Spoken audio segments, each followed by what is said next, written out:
Hallo meine Freunde, hola Madridistas.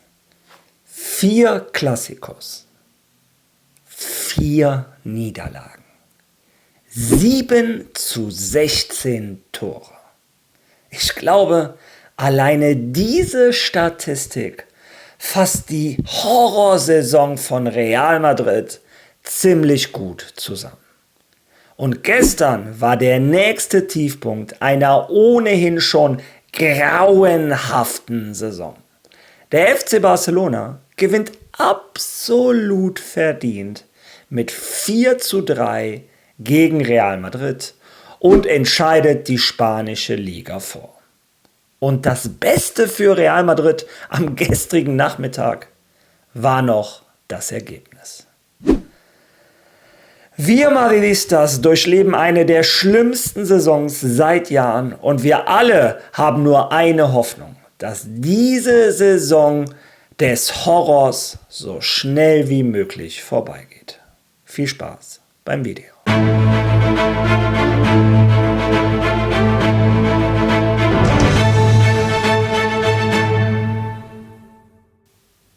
Der FC Barcelona war Real Madrid gestern in allen Belangen überlegen. Ein FC Barcelona, der gerade am Dienstag von einem 120-minütigen Marathon gegen Inter Mailand im Halbfinale der Champions League kommt, überrennt Real Madrid. Die Spieler hatten mehr Gier, hatten mehr Willen und vor allem hatten sie mehr Fußball. Dieses Spiel war ein Spiegelbild der gesamten Saison von Real Madrid. Die Fehler, auf die wir Fans schon seit 7 oder 8 Monaten hinweisen, haben sich gestern alle wieder bestätigt. Real Madrid findet nach 8 Monaten Saison immer noch keine Lösung dafür, den Ball spielerisch von hinten nach vorne zu bringen. Und da frage ich mich, was hat Carlo Ancelotti, was hat Davide Ancelotti, was haben Pintos, was haben Juppis, was haben die Trainer von Real Madrid in diesen 8 Monaten in Valdebebas trainiert? Ganz ehrlich, ich zähle die Stunden, bis Real Madrid endlich das offizielle Kommuniqué veröffentlicht, dass Real Madrid und Carlo Ancelotti sich trennen. Eigentlich hätte ein Florentino Perez gestern zur Halbzeit in die Kabine gehen müssen und sagen: Carlo, danke, aber das war's. Real Madrid geht nach 14 Minuten mit 2:0 in Führung. Und auch das, muss ich sagen, war nicht unbedingt spielerisch herausgespielt, überragend etc. Das eine war ein gravierender Fehler von Kubasi in einer Regel, die für mich in der Welt des Fußballs keinen Sinn macht. Diese Abseitsregel, wenn der Verteidiger den Ball noch berührt, dann bist du auf einmal nicht mehr im Abseits. Ja, das ist die Regel, das Tor musste zählen, also von wegen Schiedsrichter bevorzugen oder irgend so ein Quatsch. Die Regel ist so, für mich ist die Regel aber scheiße. Mbappé war bei der Ballabgabe im Abseits, ist doch egal, ob Kubasi den noch berührt oder nicht. Für mich muss sowas Abseits sein, aber naja, die Regeln sind, wie sie sind. Trotzdem, Real Madrid geht 1:0 in Führung. Danach erwischt Real Madrid dem FC Barcelona bei einem Konter. Mbappé läuft alleine aufs Tor, macht das 2:0. Und Real Madrid hatte eigentlich die Lösung. Aggressives Pressing, pushen, Druck machen in die Zweikämpfe und sobald du den Ball hast, 2, 3 schnelle Kombinationen, schauen, wo Vini startet, schauen, wo Mbappé startet und gib ihm. Aber was hat Real Madrid nach dem 2:0 gemacht? Sich in den eigenen 16er gestellt. Mit Lucas Vázquez, Fran Garcia, Tchouaméni und Asensio. Das war unsere Abwehrreihe. Und Carlo Ancelotti war der Meinung, das Beste, was Real Madrid machen kann, ist abweichen von dem Plan, der ja irgendwie funktioniert hat, und sich auf diese 4 Abwehrspieler zu verlassen. Wir stellen uns in einen tiefen Block in den eigenen 16er. Real Madrid hatte schon viele Statistiken in dieser Saison, die peinlich waren, die beschämend waren. Aber die Statistik, die ich gestern gesehen habe, für euch gefunden habe, ist wohl die peinlichste in dieser Saison. Nach dem 2:0 für Real Madrid, wir reden über die 14. Minute, bis zum Schlusspfiff der ersten Halbzeit, wir reden über die 51. Minute, denn es gab 6 Minuten Nachspielzeit. Also in 35 Minuten hatte Real Madrid 4 Ballberührungen in der Hälfte vom FC Barcelona. In 35 Minuten 4 Ballkontakte. Real Madrid hat alle 10 Minuten es mal geschafft, den Ball in der Hälfte vom FC Barcelona zu berühren. Da braucht mir keiner ankommen, dass vor dem zweiten Tor Frenkie de Jong den Ball an der Hand bekommen hat oder die Ecke nicht schon. Das spielt doch alles keine Rolle. Du musst doch Fußball mit den Augen gucken. Der FC Barcelona hat Fußball gespielt, hat Real Madrid erstickt. Real Madrid hat keine Lösungen gefunden. Eine Mannschaft, die 120 Minuten in Mailand hinter sich hatte. Peinlich, beschämend. Ein Grund, den ganzen Verein zu entlassen. Also, absolut Horror. Der FC Barcelona mehr als verdient gewonnen. Und wir Madridistas hatten sogar hier und da auch Glück mit Schiedsrichterentscheidungen. Also, wie gesagt, für mich, das 1:0 von Mbappé muss zählen, weil die Regeln nun mal so sind, auch wenn die Regel für mich keinen Sinn macht. Dann, wie gesagt, das 2:1 für den FC Barcelona, die Ecke, der Ball war nicht in diesem Kreis, who cares, als wenn das so eine große Rolle spielt. Und auch beim 2:2, da muss der Schiedsrichter eigentlich Foul an oder Handspiel an Frenkie de Jong spielen, der spielt den Ball ganz klar mit dem Arm, aber es lag bei weitem nicht am Schiedsrichter, im Gegenteil, wenn wir Pech haben, gibt der Schiedsrichter Tchouaméni eine rote Karte. Für mich persönlich ist das keine, weil ein Ferran Torres vom Tor wegläuft. Der läuft nicht in den 16er, sondern der läuft weg vom 16er. Das heißt, bis er den Ball annimmt, an der Ecke vom 16er, ist schon lange die Verteidigung wieder zurück. Also für mich ist das keine rote Karte. Trotzdem, wenn du Pech hast, gibt der Schiri dir da eine rote.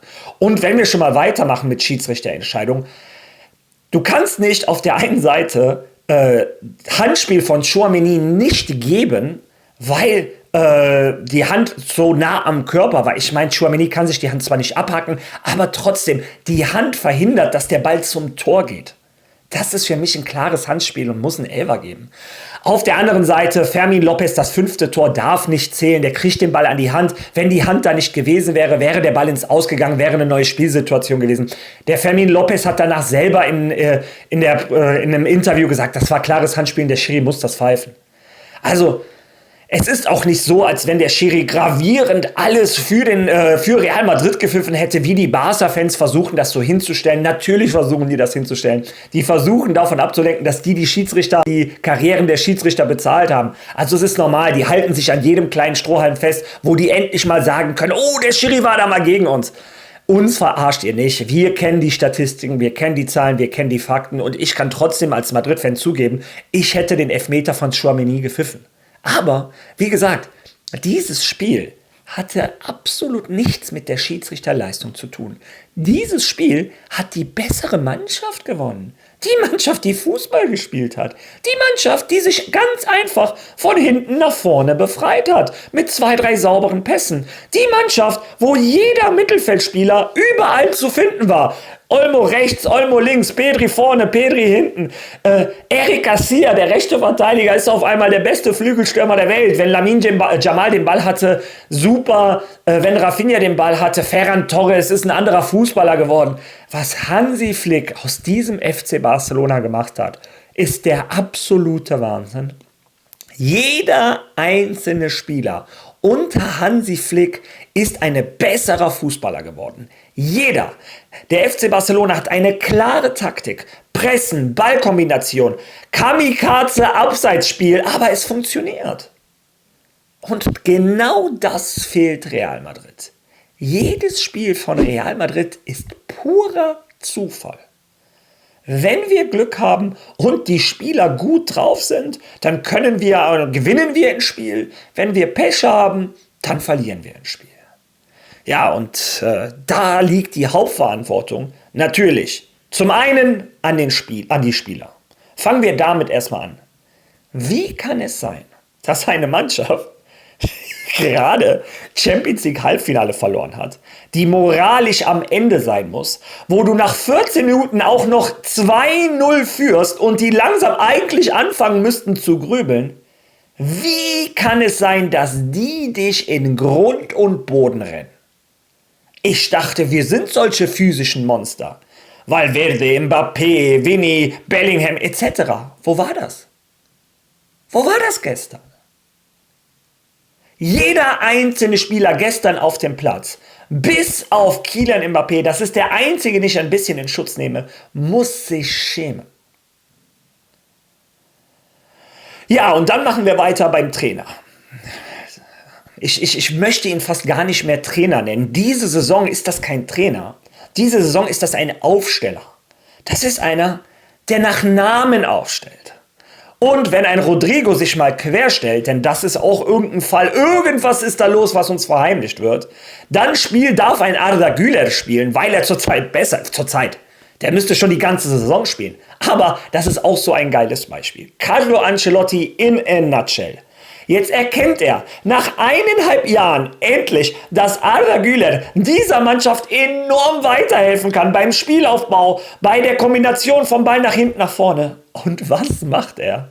Er stellt ihn ins rechte Mittelfeld und in der 45. Minute, sobald er die erste Chance hat, holt er den raus.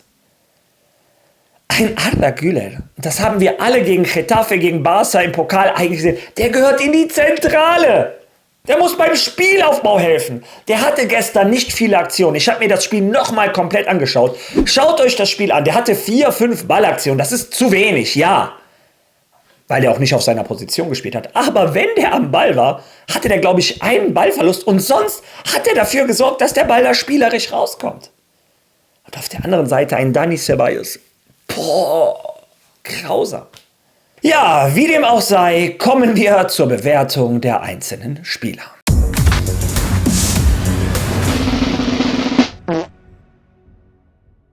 Thibaut Courtois hat das gehalten, was er halten konnte. Meiner Meinung nach hätte Prime Thibaut Courtois vielleicht bei der einen oder Aktion noch etwas mehr machen können. Aber an Courtois lag es gestern nicht. Abwehr, ich weiß nicht, welches das schwächste Mannschaftsglied gestern bei Real Madrid war, aber die Abwehr war eine absolute Katastrophe. Ein Lucas Vázquez. Ich weiß nicht, wer schuld ist. Ich habe es gestern schon bei meinem X-Account geschrieben. Ist Lucas Vázquez überhaupt noch schuld? Oder ist derjenige schuld, der ihn immer und immer wieder aufstellt? Und ich weiß, wir können die Schuld noch eine Stufe weiter suchen, dass ein Florentino Perez keine andere Alternative aufgestellt hat. Aber wenn du Carlo Ancelotti bist und du siehst, ich kriege keine andere Alternative, dann such verdammt nochmal in der Jugend von Real Madrid. Wir haben ein Real Madrid Castilla, wir haben ein Real Madrid C, wir haben ein Real Madrid eine A-Jugend. Wir haben einen Jesus Fortea, der Stammspieler ist von der U17 oder ich glaube sogar U19 spanischen Nationalmannschaft. Der hat nicht eine Minute in dieser Saison auf dem Platz gestanden.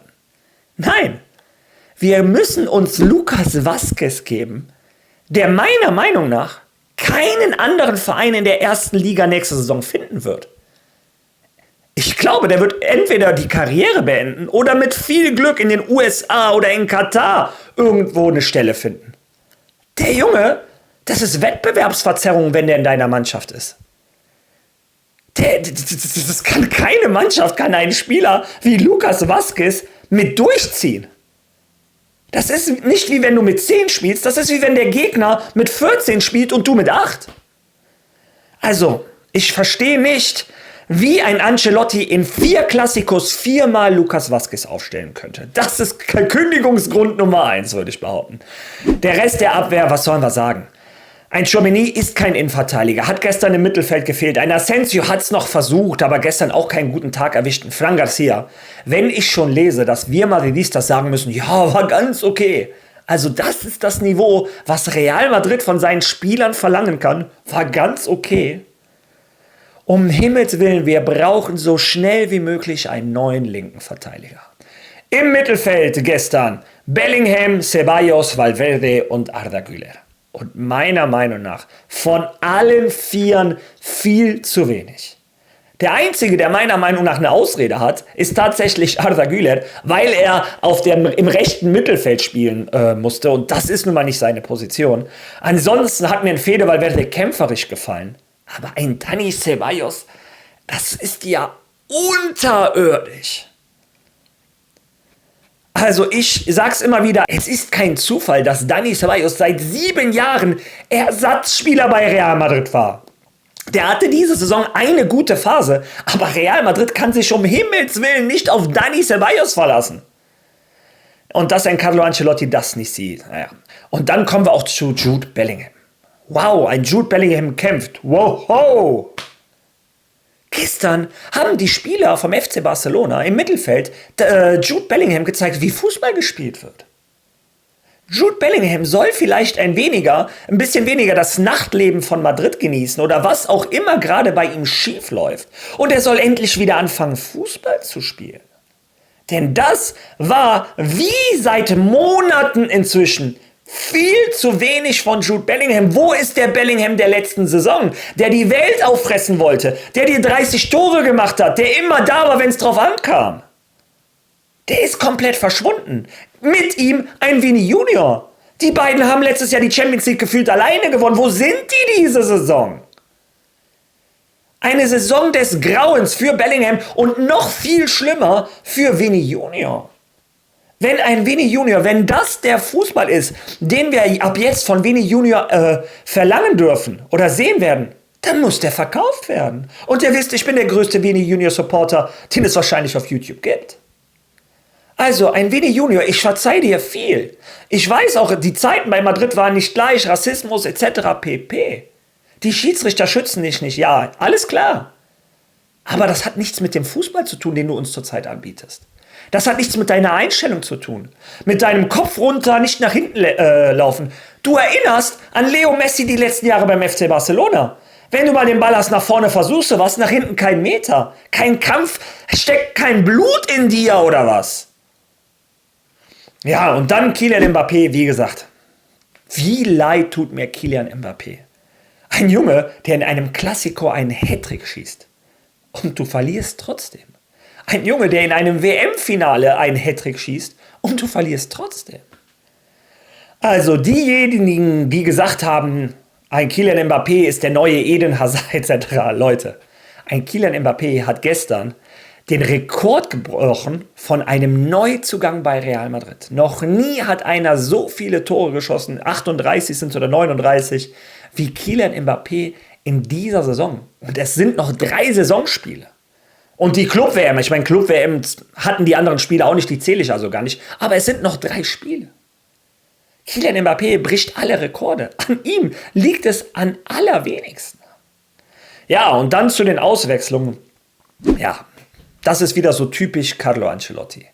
Gegen die großen Namen traut er sich nicht. Ein Vini Junior, ein Bellingham sind unantastbar. Aber sobald er die Chance kriegt, einen Arda Güler rauszuholen, raus mit ihm. Anstatt, dass er den Ceballos, der nichts auf die Kette kriegt, rausholt, ein Arda in die Zentrale, da wo er hingehört, und dann kann er von mir aus einen Brahim ins rechte Mittelfeld stellen oder eine andere Lösung finden. Nein. Typisch Carlo Ancelotti. Und das ist der Grund, warum ich mich so sehr darauf freue, wenn du endlich nicht mehr Trainer von Real Madrid bist. Und wie gesagt, das ändert allerdings nicht an der Vergangenheit und du bleibst trotzdem eine Legende von Real Madrid. Ja, Leute, das war's mehr oder weniger. Zu den anderen Auswechselspielern, doch einen Punkt muss ich noch erwähnen. Vítor Muñoz.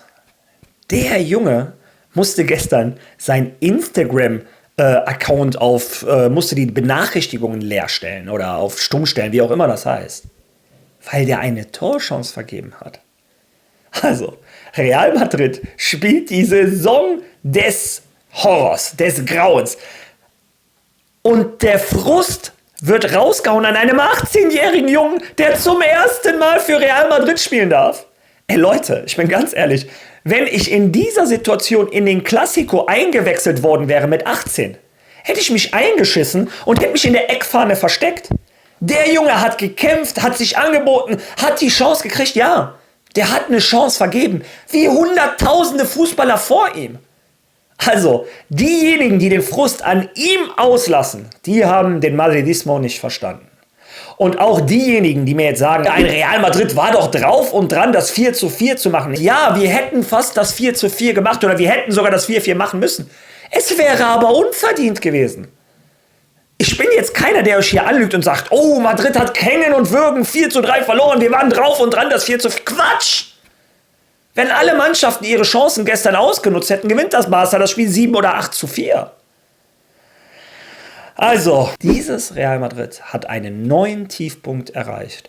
Und wir Madridistas sind nur froh, dass diese Saison bald vorbei ist.